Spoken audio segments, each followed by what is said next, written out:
Hello everyone, what is up? I'm Ewan, this is Adam Cleary, we're from What Culture, and today we've got some Star Trek news. Are you excited? I am actually, because Yeah. I didn't know there was any Star Trek news to be Yeah. had until this morning when I was told, do you want to do the Star Trek news? And yes, I do! So let's do the Star Trek news. Yeah, so following on from the firings of the people who were helming Star Trek Discovery, CBS have come out and announced that Alan Kurtzman, who was involved with Roberto Orci and J.J. Abrams in the rebooted Star Trek franchise, will be helming a whole bunch of Star Trek programming for CBS and their streaming service, CBS All Access, which I'm assured people actually pay for despite all the Netflixes and Amazon Primes and everything. So, most interesting of all about this, Cleary, is that Jean-Luc Picard could potentially be getting a show of his own with Patrick Stewart due to come back, so say the Hollywood Reporter. So, yeah. Right, let's rewind here. Yeah? Let's do a typical Star Trek time travel episode. Why did they fire the guy from Discovery? And is Discovery still happening? Discovery's still happening. Yes. Right, and they fired the guy from that.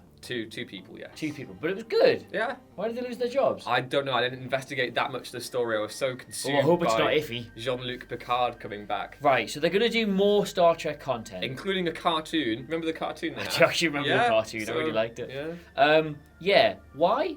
Why? Yeah. Star Trek's good. No, but I mean, like, I'm confused by timelines and whatnot now, because there's the classic Star Trek timeline. The Kelvin timeline. Then, the Abrams verse, Star Yeah. Trek 90210. Yeah. And they never really said which one Discovery was in, definitely, did they? Was that is, we assume that's the classic timeline. Yeah, that was the classic one. So they're going to go back to the classic timeline. Yeah. Okay. Yeah. All this while the Tarantino Star Trek film might maybe happen. And then also Star Trek 4. Were? The Tarantino one is separate to the main entrance. Were. Yeah.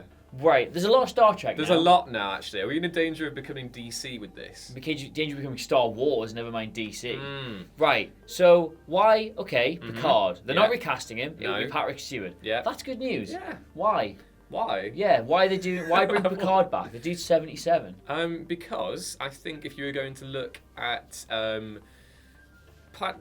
Patrick Stewart I think he's the most likable Star Trek actor. I'm just going to come out and say that right now. And obviously, right, no, just going a little bit further here. If you're going to look at the kind of the nostalgia wheel, as it were, we are all with a bit of an 80s obsession right now. And obviously, the Next Generation kind of started out in the 80s. Wheel of nostalgia, Wheel turn. yeah. Tell us for what we should yearn. I yearn for Luke Picard.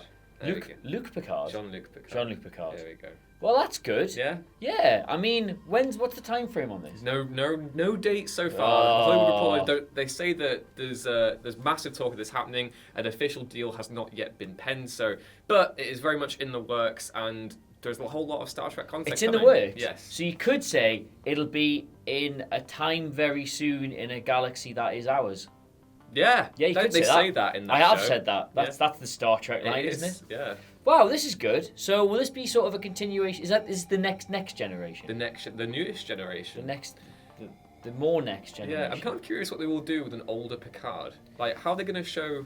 Picard's whole shtick was he was like the elderly statesman father figure of Yes. the whole, whereas Kirk was like the whole, yeah, lads, we're in space, look what I just shagged. Space lads? Yeah, well, that was Riker's job in the Yeah. Next Generation. Picard was like, look, can you all just stop messing about for a minute? This is dangerous Give me and some Earl serious. Grey tea. Watch me act. So yeah, I mean, maybe at the Academy, maybe Picard now does a class at the Academy. Maybe they'll do a whole thing that they did in Wrath of Khan, where Kirk was like the admiral, and then he wanted to be a captain again, and then he goes. You see, Picard had all these aspirations of just having his nice little family and having his nice little vineyard in France. So I don't think Picard's suddenly going to get like itchy feet and be like, oh, you know what I miss blowing up in space. What if they do? And that annoying magical elf alien who annoyed me everywhere. What was he called? Spock? No. Oh God, what was he called? The annoying Q. Q. There we go. Yeah. Oh, yeah. Picard and Q lads on tour. I would absolutely. They should do the trip. They should do the trip with Q and Picard, shouldn't they? They should do the trip with Q and Picard, where they go around space just eating nice food. Yeah, because I was just going to go into a whole thing about what happens if his vineyard gets taken down. They have a really, really dark opening episode, and it's just Picard grieving his vineyard. But your idea for Q and Picard lads on tour is much more compelling than anything Kurtzman could possibly come up with. So his vineyard burns down. This is what they're doing. The vineyard burns down. Picard's like picking up the ashes of all his plants, and he's like, "Oh, my one aspiration was just to drink the best wine in the universe and get absolutely off my nut." Q pops up and he goes, Jean-Luc, you think that's the best wine in the universe? You're so small. You humans think only in two-dimensional terms. And he takes in all these realities where like wine goes in your eyes and stuff, and it's just I love eye wine, and or Rick and Morty sort of style show with Jean-Luc Picard and Wesley Crusher. Where Picard just obviously drunk on his wine all the time, and Wesley's still somehow 8 years old. The moral of the story here is that CBS should be paying us $25 million to helm Star Trek. 25? I'll do it for 24. Hey, there we go. I'll do it for 24. Undercutting labour, but that's what we're here for. Yeah. All right, I'm excited by this. Yeah. I mean, I'll be honest. The mere implication that they were maybe going to rehash Patrick Stewart to do a possibly unnecessary Star Trek series, I was underwhelmed. Ewan. I was underwhelmed. Now that I injected some of my creative brilliance into it, though, and you were here as well, I'm now so pumped for this. I did witness this. I'm so pumped for this. Yeah. Picard and Q lads on tour. Perfect. If any of you got a free afternoon and looking for a Photoshop job, send me that, please. Well, yeah, that is the news. That's the news. Yeah, so be sure to let us know what you think about these new Star Trek shows down in the comments below. And what do you think of Patrick Stewart returning as Jean-Luc Picard? Please let us know there as well. As always, I've been Ewan. Sorry, the subscribe button. Oh, wow, that was good. I've been Ewan. I've been Adam. And we'll see you next time. Mwah. I really want to do the trip with Q and Picard.